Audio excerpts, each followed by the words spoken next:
would like to begin by acknowledging the traditional custodians of the land on which I live and work, the Gundungurra land, and people. I pay my respects to their elders, past, present, and emerging, and extend that respect to all Aboriginal and Torres Strait Islander people.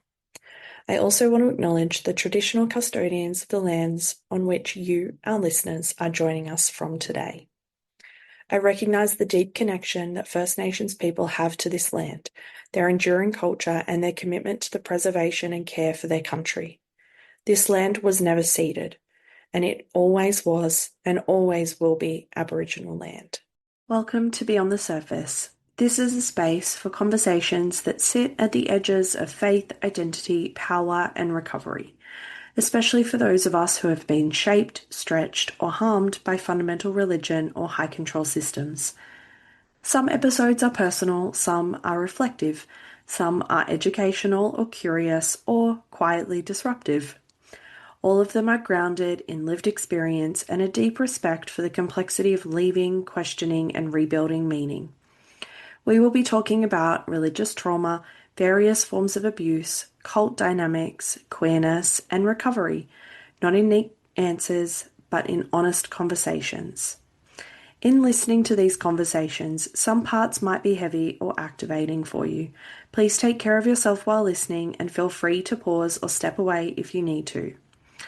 I'm Sam, and I'm really glad that you're here with us. Hey everyone, just me today, and it is June, and I want to talk about grief.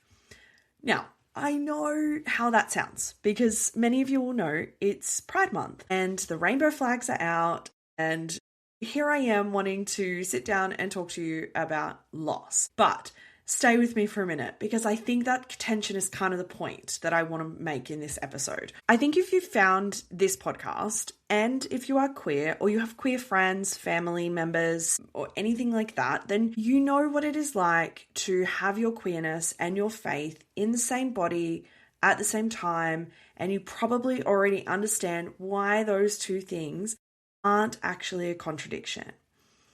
Pride Month is complicated for a lot of us. That's just the truth. The visibility, the celebration, the collective joy, that stuff is real and it is hard won and it is beautiful. There are people who died for the right to exist the way that we can exist today. And the celebration of that is not nothing. And I am not here to rain on that parade. But for queer people who have come through religious trauma, Pride Month is also one of those times that the grief surfaces the hardest. Because joy that's everywhere can make your own absence of that joy louder.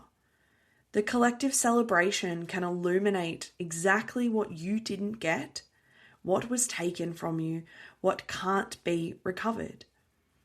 Watching people be celebrated by families who are proud of them, watching people carry who they are without a wound underneath, that can ache in a very specific way. Not because their joy is wrong, but because yours maybe was delayed or diminished or had conditions attached to it that theirs just didn't.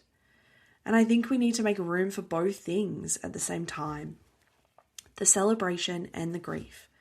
Not as opposites, not as contradictions, but as an honest texture of what this particular life for a lot of us is. So that's what this episode is. It is a conversation about queer grief. What it actually is, what makes it distinct, why it's so bloody hard to carry and so hard to resolve, and maybe why resolution isn't the goal, and why religious trauma makes it more complex. I want to say before we get into it that this isn't just clinical territory for me, and I know that many of you know that. I am a therapist who works with this stuff, yes, but this is also my life. I have my own grief in this space, my own losses, my own experience of betrayal and abandonment that I will weave throughout this. I'm not talking about this from the outside. I am in it with you. And that matters to me, and I want you to know that from the get-go. So, get comfy. This one is, again, not a quick ep, but I don't think It should be. I think it deserves the space to breathe. So, let me start with what I think is the core problem, which is that queer grief from religious backgrounds doesn't really have a container. And containers matter. They're how we know what something is, how we locate it, how we begin to move through it. We have a reasonable cultural infrastructure around grief now. We might do it pretty poorly, but people broadly understand that grief is messy, it is non-linear, that it doesn't move in stages, that it doesn't have a timeline. That's better than it was. But even with that understanding, the grief that tends to get held, witnessed, and ritualized is still largely the grief that comes with clear losses. Someone died, a relationship ended, a job was lost. There are losses that get acknowledged. There are rituals. People bring food. They bring flowers. They sit with you. They say, "I'm so sorry," and they mean it. Queer grief from religious backgrounds doesn't have any of that. Most of the time, it doesn't even get to exist as grief in any acknowledged way. It gets called a transition, a chapter, a necessary growing pain. And the people who would normally hold someone's grief, family, faith community, the people you grew up with, are frequently the source of it, which means you're grieving alone, often without even being sure you're even allowed to call it grief. So I want to name what gets lost, not as a list, just as an honest accounting here. You lose community that was more often than not your entire world. And I want you to sit with that one for a little bit, because I don't think people outside of this experience really fully understand what that means. For a lot of people who grew up in high control religious environments, the church or community wasn't just where you went on a Sunday or a Wednesday or a Tuesday or every fucking day. It was your social infrastructure, your school sometimes, your friendship network entirely, the place you marked every milestone, birthdays, graduations, marriages, births, deaths. It was the container for your whole life. And when you leave, or when your queerness means you're pushed out, you don't just lose a place to worship. You lose the entire fabric of your social world. You lose relationships that couldn't survive your queerness. Some of those relationships end with drama, with confrontation, with things said that can't be unsaid. But a lot of them just quietly dissolve. People who don't return texts, who start being unavailable, who are technically in your life maybe, but have moved to a distance that makes the closeness you had feel like it might have been all in your head or complete fiction. That slow version of its own particular kind of loss, because there's no moment to point to, no conversation to process, just a gradual withdrawal. You lose the family sometimes. That is still physically present maybe, but changed in a way that can't be undone. This one is one of the hardest to grieve because the person is still there. Your mum is still there. She's still your mum. Your dad still comes to some things. Your siblings are still in your life in some form. But there is a version of those relationships that no longer exists. And you can see its absence every time you walk in the room. The ease that used to be there, the way you used to be fully known, that's often gone. And then maybe you're sitting at Christmas dinner with the person who used to hold that and trying not to name the loss out loud because that's just going to make everyone uncomfortable. You might lose the faith that gave your life shape and meaning, even while it was also causing harm.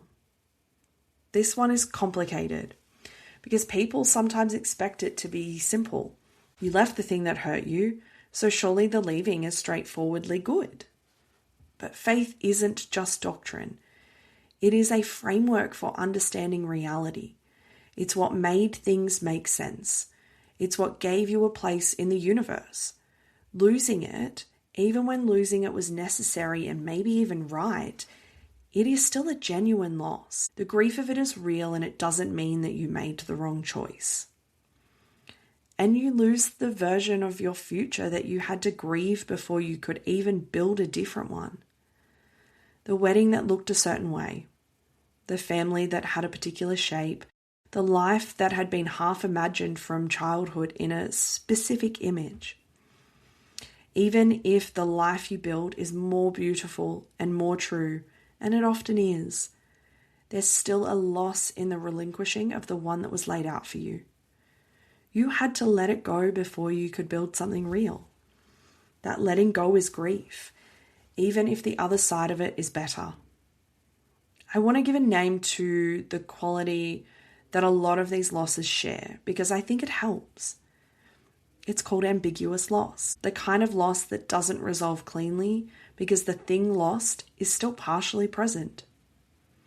The family that's still there but isn't fully there. The community you can see from the outside but can't re-enter. The faith that you don't believe in anymore but still feel in your body sometimes. The God that you might reach for in a quiet moment without even meaning to. Ambiguous loss is particularly hard to carry because grief usually moves, it shifts, it softens, it integrates. But ambiguous loss keeps snagging because you can't mark it complete. The thing is still there. The people are still there. It is just not available to you in the way that it was. I have my own version of this. The community I existed in from 12 years old, the one that was my entire world for a long time, I can still see it. I drive past it every time I drive in and out of my hometown. It still exists. People I loved are still inside that building. And there are moments when the grief of that isn't about what was wrong with it. It's about the particular warmth of belonging that I haven't been able to fully replicate elsewhere. That is not a simple thing to hold. It would be easier if it was just all bad. But it wasn't just bad. It was also home. And that's what ambiguous loss is. Missing something that also hurt you. Grieving a place that wasn't safe for all of you. I also want to name something about the grief of God, separately from the grief of faith community and the theology. Because I often think that they're collapsed together, when actually I think they're quite different experiences. The community can be grieved with some clarity eventually. Even if it's still ambiguous, even if it is still complicated, there is something that you can point to. The people, the place, the rituals. You can name what's missing. But the grief of God is different. Because for a lot of people who grew up in high control religion, the relationship with God wasn't just theological. It was intimate. It was the place where you went when you were afraid or lonely or trying to make sense of something. It was what you reached for at 2 a.m. It was in some ways the most constant relationship in your life. And when that relationship fractures, when the God that you believed in turns out to be too small to hold all of you, or when the theology becomes impossible to hold, and everything it supported comes down with it, what do you do with that grief? There is no funeral for a God. There are no rituals for losing a faith. There are no people who acknowledge that loss the way they'd acknowledge a human death. Most of the people in your life will either tell you that you're better off, or that you should go back, or that it was never real to begin with. None of those responses hold the actual grief. And then there are the unexpected moments when you reach for something that isn't there anymore. The habit of prayer that doesn't have anywhere to go. The reflex towards gratitude that doesn't know its object. The 2 a.m. moment when you want something that used to be available and you reach and there's just silence. That silence can be peace eventually, but first it's often loss, and it deserves to be grieved as one. That's the first thing I want you to hear from this episode. What you're carrying is real grief. It has a name.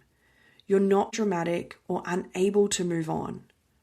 You're grieving losses that are genuine and complex, and that most of the world around you has never had to think about. Queer people from religious backgrounds didn't just lose community and faith though. They lost time. Developmental time, specifically. And I think this is one of the most undernamed griefs in this whole landscape. So let me try to say what I mean by that. There are experiences that typically happen in adolescence. Figuring out attraction, navigating desire, learning how to be in a body that wants things, the fumbling early intimacy of working out who you are in relation to other people, romantically and physically. For straight young people in relatively healthy environments, this stuff happens, it just happens. It might happen imperfectly and awkwardly, but it happens. It's part of the developmental furniture.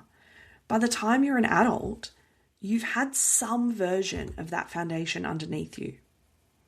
For queer young people who have come from high control religious environments, none of it happened. Or it happened in fragments, in secret, in shame, or in ways that you couldn't be integrated or built upon. The desire was there. The feelings were there. But the entire environment was structured to ensure that none of it could be acknowledged, explored, or held with any tenderness.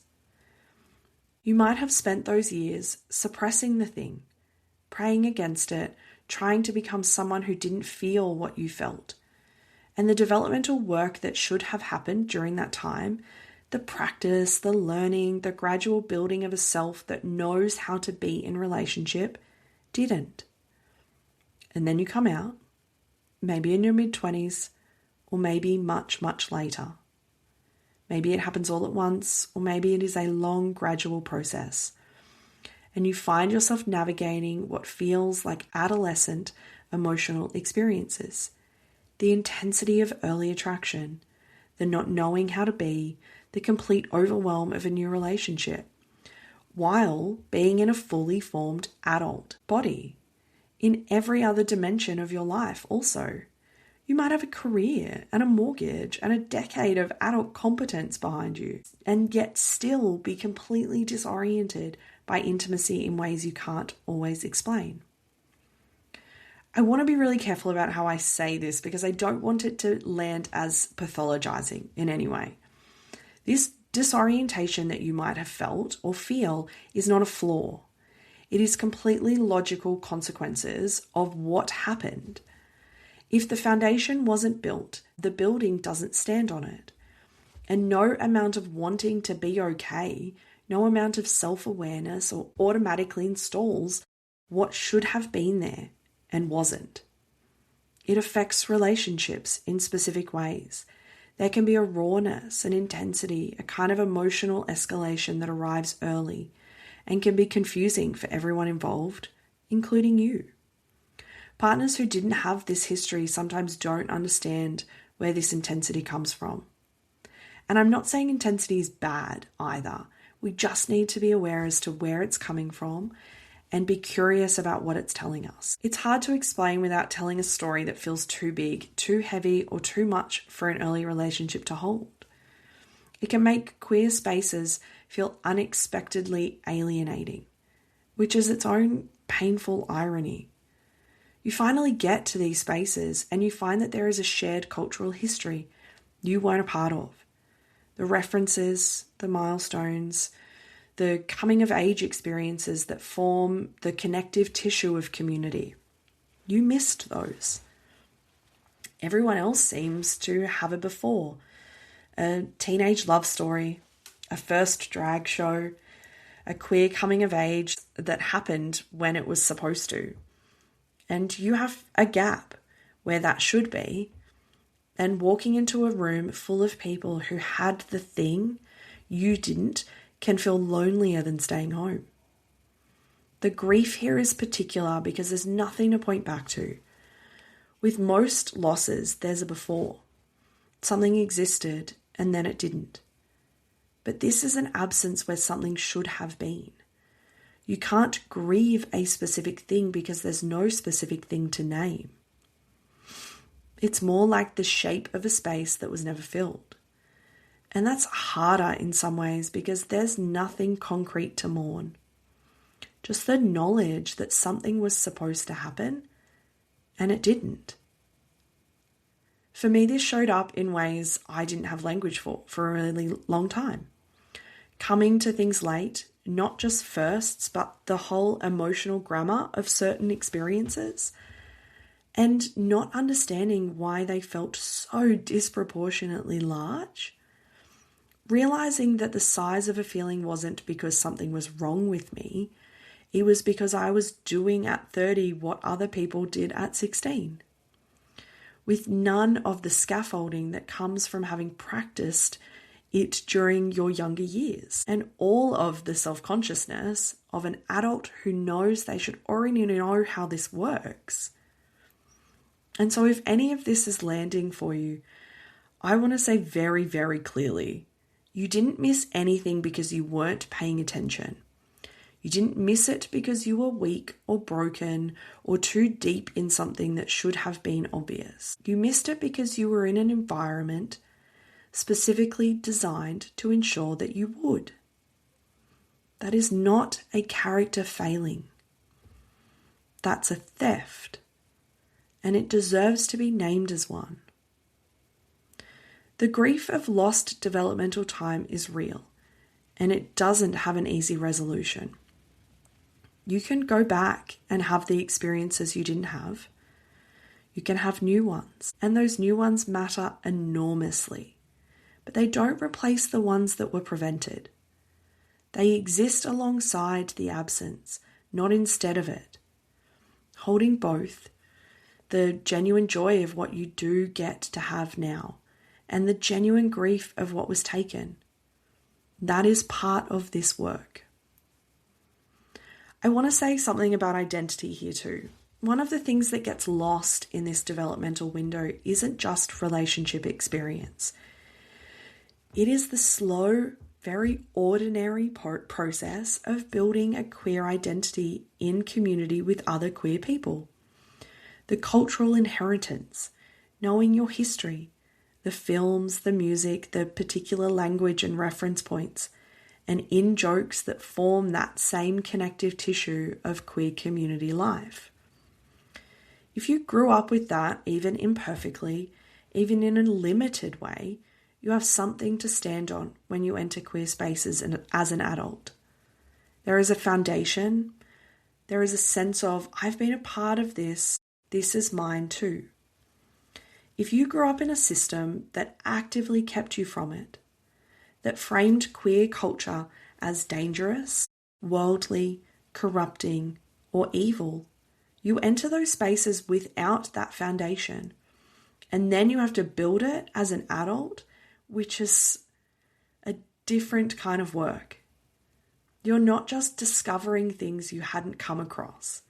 You're building something that should have been installed in you earlier.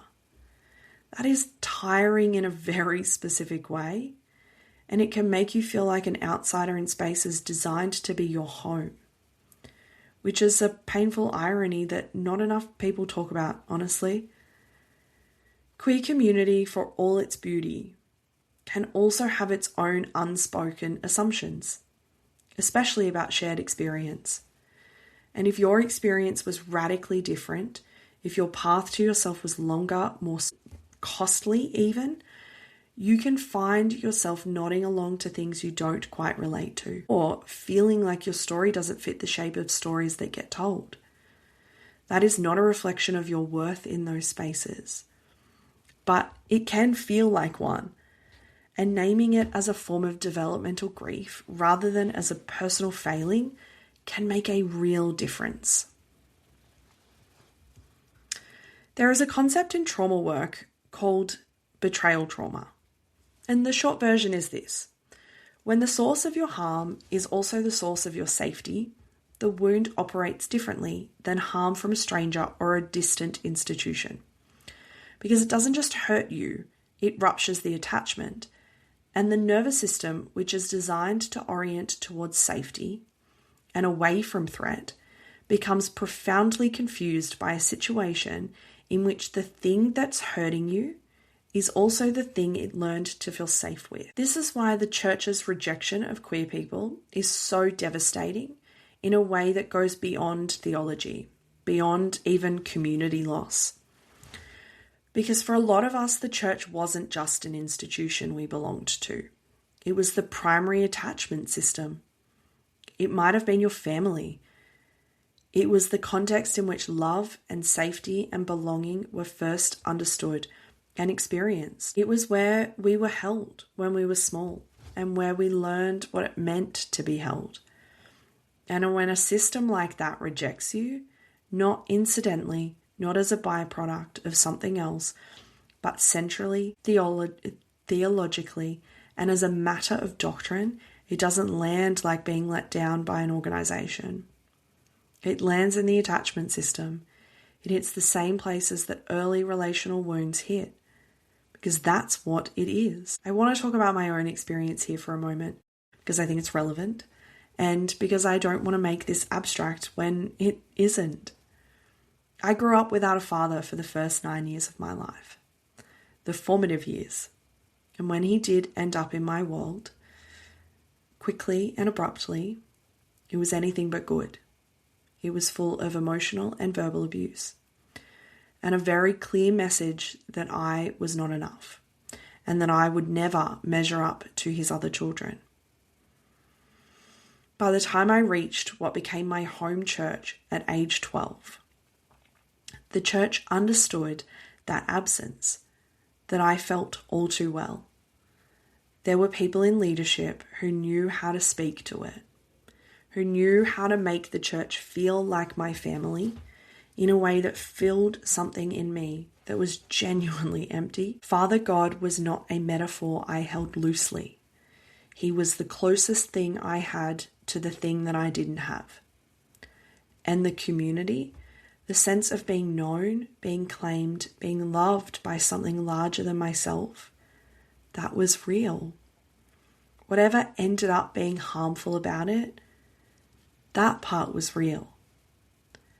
What I understand now, and what took me a very long time to see clearly, is that the absence was also used. Not maliciously by every person involved, but structurally as a mechanism of attachment. The gap was the entry point, and the more tightly I attached to the community, to the theology, to the God who was framed as my real father, the more I had to lose when the conditions became clear. Because the conditions became clear. They always do. When your queerness surfaces, when the part of you that the theology has no room for starts to become undeniable, the thing that gets activated isn't just fear or shame, though those are there too. It's the specific terror of losing the attachment. Not losing a belief system, not like losing what felt like home, losing the closest thing you had to a father, losing belonging in the primary place you'd ever felt it. That is not just a theological crisis. It's an attachment crisis, and the body responds accordingly. And I want to name the specific forms that betrayal takes in this context, because I think it matters to name them separately rather than collapsing them into one big thing. There is the betrayal of leadership. The pastor, the elder, the mentor, the one who maybe like me positioned themselves not just as a spiritual leader, but a familial one, who knew something was happening in you and responded with prayer for change rather than presence with you as you were. The person in a position of spiritual authority who had the opportunity to say, I see you and you are not broken and you belong here, and instead reached for the theology. That is a specific betrayal.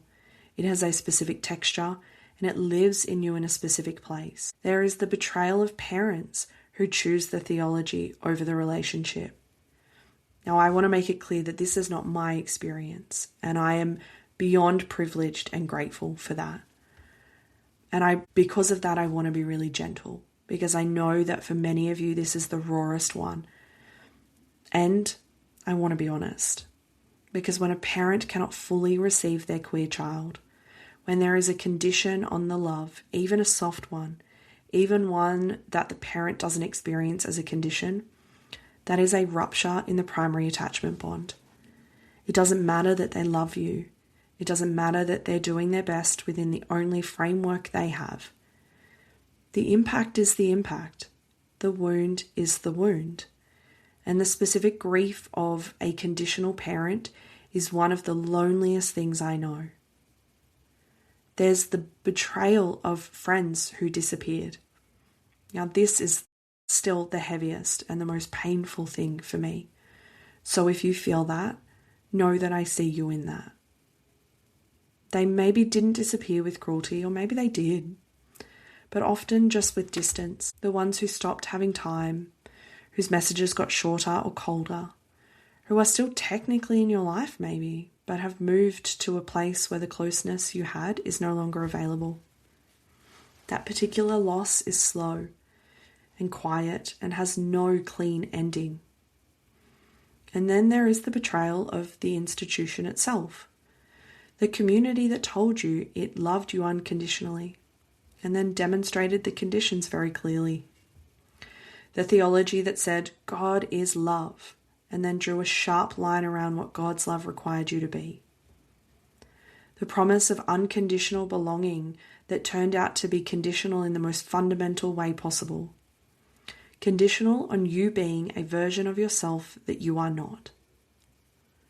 That gap between what was promised and what was delivered is its own kind of wound. Because the promise was real to you. You didn't imagine it. You weren't naive for believing it. You were told something repeatedly and with great warmth, and then you found out that it had an asterisk. There's something else that I want to name here, which is the specific complexity of the abandonment from people who don't experience themselves as having abandoned you. These are the parents who would say, we haven't abandoned you, we love you, we just disagree with your choices. They're the friends who would say, I haven't gone anywhere, I'm just not sure what to do. The leaders who would say, we are still praying for you, we haven't given up on you. They're not lying exactly. They might love you in whatever way they're capable of. They don't experience themselves as having caused a rupture. But you feel the rupture and the loneliness of that, of knowing that someone who says they love you is simultaneously causing you harm and cannot see it, and of being unable to make them see it because their framework prevents it. That is a very particular kind of aloneness. You're not just grieving the loss of the relationship, you're grieving the loss of being understood by the person causing the wound, which is a grief that has nowhere to go because the person it belongs to can't receive it. That's betrayal trauma. That's what it does. And it deserves to be named properly and not softened into it's complicated or they meant well. Both things can be true. They can have meant well, and they caused harm. The harm is still harm. There is a specific grief, of course, for the God figure in relation to betrayal, because for a lot of us, the wound isn't just about the people, it's about the God who the people were supposedly representing. When you were told from childhood that God loves you unconditionally, that you are known and held, and that nothing can separate you from that love. And then the condition emerges, something happens to the God figure in your internal landscape. Because the people who delivered the message of conditional love weren't speaking for themselves, they were speaking for God. That was their claim. And if the love they delivered was conditional, if the belonging they offered came with terms, then either they were wrong about God, which requires you to reconstruct your entire theological framework, or they were right. And God is a conditional being who requires you to be someone you cannot be. Neither of those is a small reckoning, and the grief of the God who is supposed to be unconditional and turned out to be more complicated than that, or who turned out to not be there at all, or who maybe you're still unsure about. That's one of the loneliest griefs of all, because it's not something most people around you can witness. They're either inside the faith and want you to come back, or outside it and can't understand why losing it would hurt.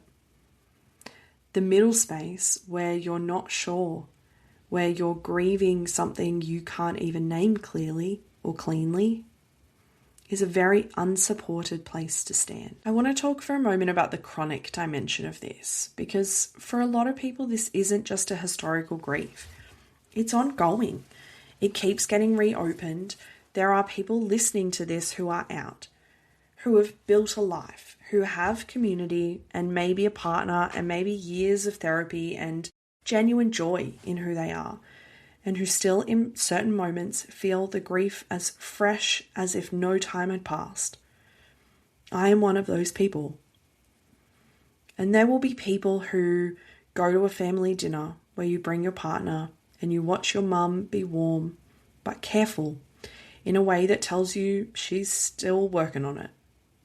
The holiday where your dad is kind, but never once looks at the person you love the way he'd look at a spouse, if that spouse were the opposite sex. The sibling who is great with you privately, but doesn't quite back you up when your aunt says something randomly. These are small moments, and each one individually manageable, but they accumulate. They tell you a story, and that story is you are loved and you are not quite fully seen. And those two things are happening simultaneously, and nobody is naming it. There are people whose parents still pray for their restoration, who send gentle articles, who talk about it with their pastor, who genuinely believe they are loving you faithfully while also believing you are living in error. And every time that surfaces, every time you see the prayer request, every time a well-meaning aunt brings it up, every time Christmas takes on that particular quality of everyone managing something that nobody will say out loud, the wound reopens. Not dramatically, just quietly, in the similar way that a bruise aches when you touch it or press on it. The milestones are their own particular grief. The wedding. I want to talk about the wedding for a moment because I think it carries so much for those who choose to have one. For a lot of queer people from religious backgrounds, the wedding, if it happens, is a site of such complicated feeling. I think of my own wedding, and whilst I view it with so much joy, I also have an ever-present ache attached to it. There are people who should have been there who weren't. And not because they couldn't, but because they wouldn't. And that pain doesn't just magically go away just because you get to look at beautiful images and videos and you get to marry the person you love. Weddings are supposed to be the place where your family of origin and your chosen life come together and celebrate. And for so many of us, that convergence is partial at best. Family who came but had to be carefully managed. Family who didn't come. Family who came and whose presence was edged with something that you could feel even while they were smiling. The day you wanted to be purely joyful instead has a layer of navigating other people's discomfort with your joy. That's a grief. Even if the day was beautiful, even if the marriage is the best thing in your life, the grief is still there, sitting underneath the beauty and it deserves to be acknowledged rather than asked to be quiet because the rest of the day was good. I think about this in terms of my life with Chrissy. The life we've built together is genuinely one of those things that I'm most grateful for. And yet, there are still moments when I feel the absence of the version of this life that I was supposed to get. The version where being fully celebrated by everyone that I wanted in my world isn't a complicated thing. There's no undercurrent to navigate where I don't ever have to calculate who in the room is managing feelings about my relationship and who is just happy for me. Those moments don't diminish what I have. They exist alongside it. And I think for a long time I felt like I should have to be over them by now. Like being genuinely happy should mean the grief has resolved somehow. It doesn't work like that. And I want to say that clearly because I think a lot of us carry this quiet shame about grieving something still, when we also have a lot to be grateful for, as if gratitude should somehow cancel out the grief, because it doesn't. They can live in different rooms. You can be genuinely, deeply grateful for your life and still feel the loss of the version of it that was supposed to be easier. Both things are true at the same time, and neither one undermines the other. I also want to name the exhaustion of carrying that and carrying chronic grief while also trying to be present in your own life, because it genuinely is exhausting and tiring, and not in a way that's always visible from the outside, not always in a way that you can even articulate when someone asks you how you're going, but just the management of it, the constant low-level work of navigating spaces where you are partially seen, of showing up to family events, knowing what the temperature will be, of watching pride content and feeling joy and grief simultaneously, and not always having somewhere to put that either. That in itself takes energy. The expectation from people outside this experience that you should be over it by now, or that you have enough good things in your life that the grief should have faded, is its own exhausting thing to carry. There is something that I want to say about chosen family here, because I think it gets held up as the resolution. You lost your family of origin or your church family, but you found your people, and that is real. Chosen family is real, and it is one of the most genuinely beautiful things about queer spaces and queer community. The people who see you without the conditions, the relationships where you get to be completely yourself without managing anyone's discomfort. But chosen family is built on the foundation of a loss. You needed to find your people because your people were not the ones you were given or that you had originally chosen. And that original loss doesn't disappear because you found something better. The love of chosen family and the grief of the family you lost coexist. And sometimes, at the moments that matter most, a birthday, a health scare, a celebration, you feel both at the same time. The fullness of who is there and the absence of who isn't, and that's allowed. That's not ingratitude. That's just the honest texture of this life. And about Pride Month specifically, because in the context of this chronic grief, I think there is a particular timing of this that matters. There is something about June that concentrates it. The social media posts from people whose parents come to the march with them. The photos of families holding flags together. The stories of people being celebrated by the people who made them. Those images are genuinely beautiful, and I am genuinely glad that they exist. But for a lot of us, they also hold up a mirror to what we didn't get and what we don't have. And the volume of them concentrated into a single month can make the grief louder in a way that feels inconvenient. like you're supposed to be celebrating, and instead you're sitting with a feeling that you can't quite put down. That is not bitterness. That is not you being anti-celebratory. That's just what happens when visibility makes absence visible too. The brightness of the thing you didn't get is easier to see when someone else is holding it up in the light. And the expectation to celebrate, to show up joyfully, to perform pride in the conventional sense, can sit really uncomfortably on top of that grief. Not because joy isn't real or that it's not available, but because joy and grief together require more of you than joy alone. And a month where the cultural expectations is uncomplicated celebration, the complexity of what a lot of us actually feel can become its own kind of lonely. Now, you didn't think I was going to talk about grief and not talk about anger, did you? Because there is a lot of anger inside this grief. And I mean that specifically and honestly without apology. I am angry about some of this. And if you're carrying this, I'd be surprised if you weren't also.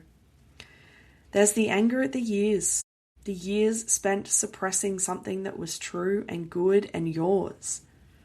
The years of prayer against your own desire. The years of trying to be someone the community could hold while the actual you waited in a room that no one else was allowed to enter. Those years cannot be returned. They happened. And being angry about them is not bitterness. It's accuracy. Something was taken from you. You're allowed to be angry that it was taken. There's the anger at the deliberate suppression, because in most high control religious environments, it wasn't passive. It wasn't that the queerness was simply not affirmed. It was actively named as sin, as disorder, as something requiring correction. The environment was designed theologically and practically to ensure that you could not be who you were without consequence. That design was not accidental. People made decisions, books were written, sermons were preached, and the cumulative weight of all of it landed on you and on millions of other people and told you that you were fundamentally wrong in the most intimate possible way. That deserves anger. There is anger at the specific people who knew and said nothing useful. The leader who saw what was happening and reached for theology instead of presence. The parent who sensed it and looked away. The friend who suspected and never created space for it to be said. I'm not interested in ranking these or deciding who deserves the most anger. But I am interested in naming that each of them is a specific experience and each of them carries its own weight. And then there is the anger at yourself. And I want to be careful with this one because I think it can turn into self-punishment if you are not paying attention. But the anger at yourself for believing it for as long as you did, for the compliance, for the systems that you enforced on yourself or even on others. I think that one needs to be named rather than skipped over. Not because you were wrong to be inside the system or because you could have left sooner than you did, because you almost certainly couldn't have. And the reasons for that are structural and worth examining. But because the anger is there, and pretending it isn't tends to mean it goes underground and comes out sideways. And I want to say one thing here really clearly. Religious frameworks have a specific move they make on this anger.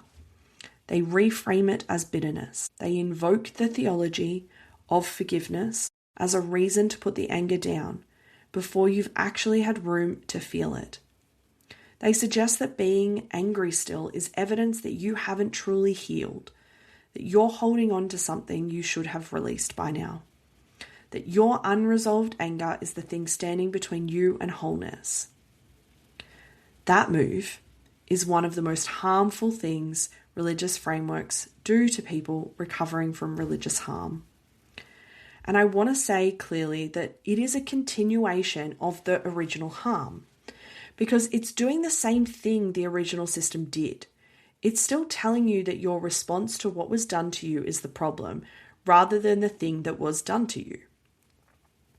It's asking you to manage your own experience in a way that keeps everyone else comfortable. It's putting the responsibility for the wound on you, rather than on the people who actually did the wounding. Anger is not the opposite of grief. It's part of it. It's one of the most important parts of it, actually. It's the part that says what happened was wrong. Not sad, not unfortunate, not a misunderstanding. Wrong. And your nervous system, which has been storing the knowledge of that wrongness for however many years it has been, is not broken for feeling it. It's functioning. It's telling you the truth. Anger is also not the same as unforgiveness, which is another conflation the theology makes. Forgiveness, to whatever extent that's a concept that you want to work with, and you don't have to, is something that happens in you over time in whatever way your process takes you. It is not a prerequisite for being allowed to feel what you feel. You can be in the middle of genuine anger and still be on the path towards that some kind of peace. Those things are not mutually exclusive. The insistence that they are is a control mechanism dressed in the language of healing. I'm still angry about some of this. Not all of it, not equally, not in the same way I was years ago. But the anger is still there in places, and I've stopped treating that as evidence that I haven't done enough work. I've started treating it as accurate information about what was done. And there is a kind of clarity in that I didn't have when I was trying to manage my way out of it. You don't have to perform your way into being over it. You don't have to arrive at a place of peace on anyone else's timeline. And you absolutely do not owe equanimity to people who cause the harm. When you have spent years suppressing something, not just intellectually, but physically in the body, the anger doesn't just live in your thoughts. It gets stored. It is in the tension that shows up in certain spaces, the way your nervous system still does a threat assessment when you walk past a church. The way certain songs, certain phrases, certain tones of a voice can activate something in you, in your conscious mind that has already processed, but your body hasn't.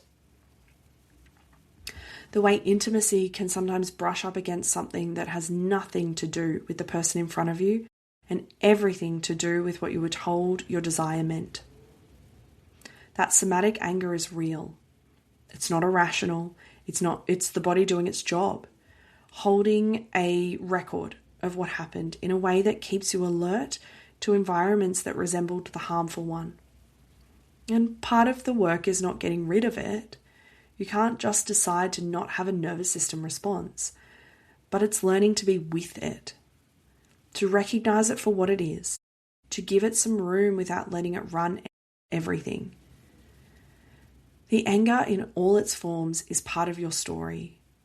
It's not a detour from recovery. For a lot of people, it's the way into it.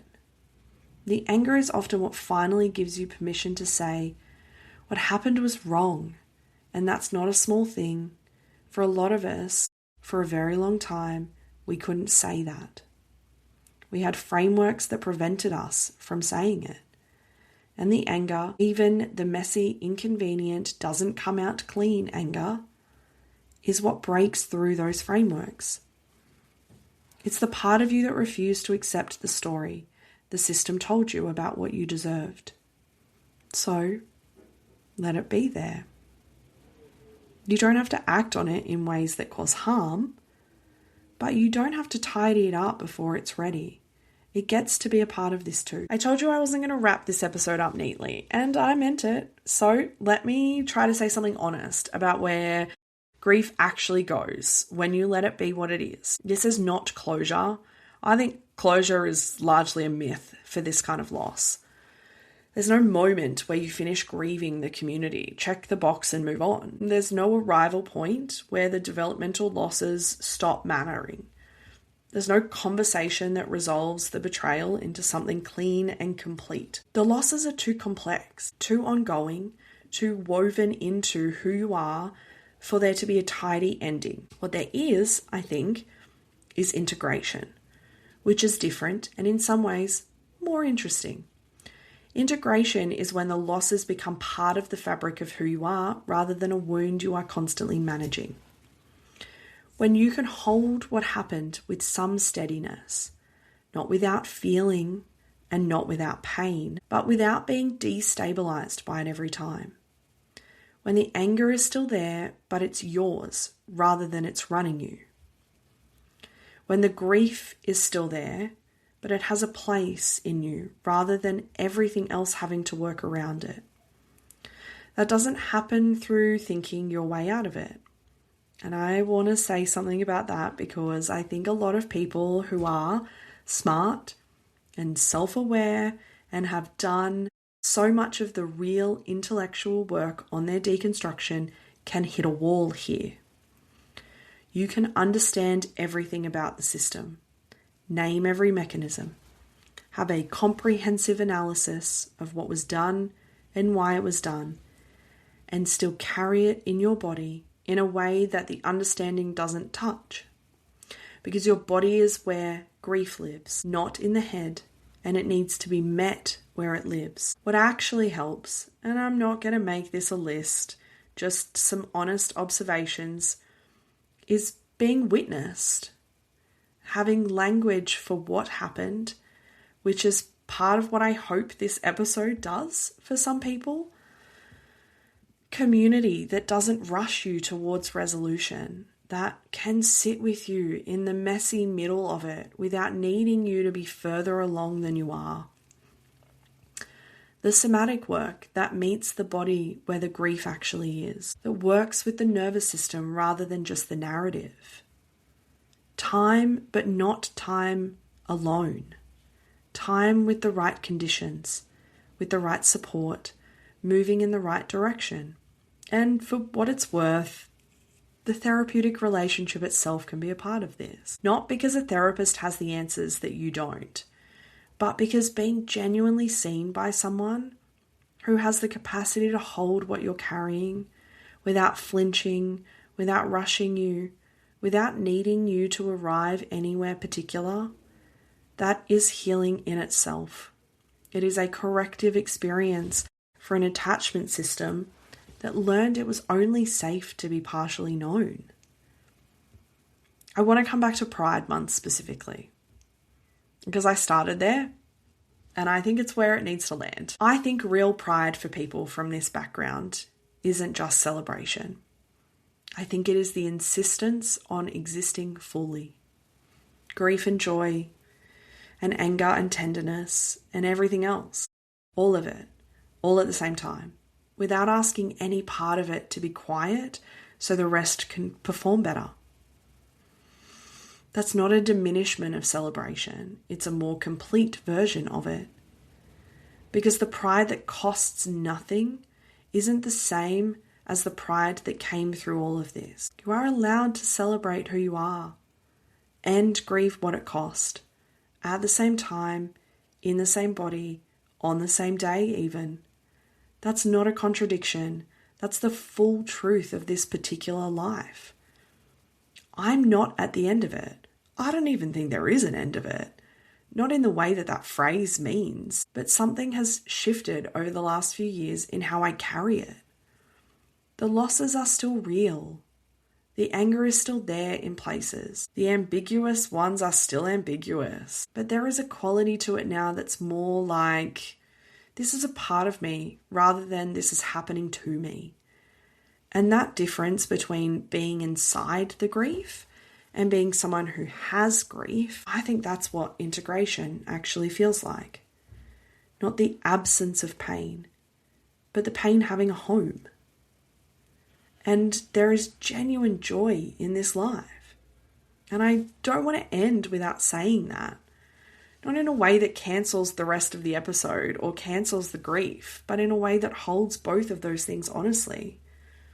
There is joy in finally knowing yourself, in the particular relief of stopping the fight against something true, in the relationships that are chosen freely, without obligation, without a theological framework, deciding who you are allowed to love. In the queer community, flawed and complicated, and sometimes alienating as it can be, with all its warmth and humour and the specific way queer people look after each other when the wider world doesn't. In Pride Month itself, when it's at its best, messy and loud and unapologetically alive, there is joy in having come through something. Now, not in the toxic positivity sense, or in the everything happens for a reason. Nothing needed to happen the way that it did. But the real grounded recognition that you are here, you are yourself, and that took something real.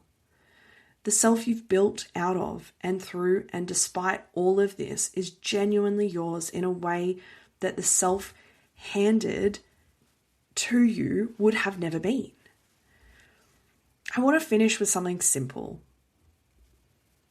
If you are carrying this grief, the queer grief, the religious trauma grief, the developmental grief, the betrayal, the chronic reopening of things that should have closed by now, and you've never quite had language for it, or permission to take it seriously, or a space where it was treated as the real and specific and significant thing that it is, I hope this episode gives you some of that.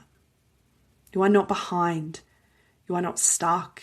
You're not failing to recover because this still fucking hurts. You're carrying something genuinely complex in a world that doesn't have any good infrastructure for it. And doing that while also trying to build a life is no small thing. I want to speak directly to whoever is listening who is right in the middle of this, who maybe came to this episode because the Pride content was making them feel something that they couldn't name, who is trying to celebrate and grieving at the same time and wondering if something is wrong with them for not being able to just be happy about it. Nothing is wrong with you. The grief and the joy being in the room at the same time is not a malfunction. It's what happens when you've paid a real cost to be who you are. It's what happens when the celebration is hard won. And the fact that it's complicated doesn't make the joy any less real or the grief any less valid. Both are true. Both are yours. You are allowed to hold both without having to resolve the tension between them. If any of that landed somewhere tender for you, I want to say one more time, you do not have to sit with this alone. That's what I keep coming back to. Being witnessed matters. The right support matters. And there are people and spaces that exist specifically for this kind of grief, that understand the intersection of queerness and religious trauma and the specific complicated loss that live at this intersection. Things can be better, and the losses can still be real. Both are true. Both deserve space.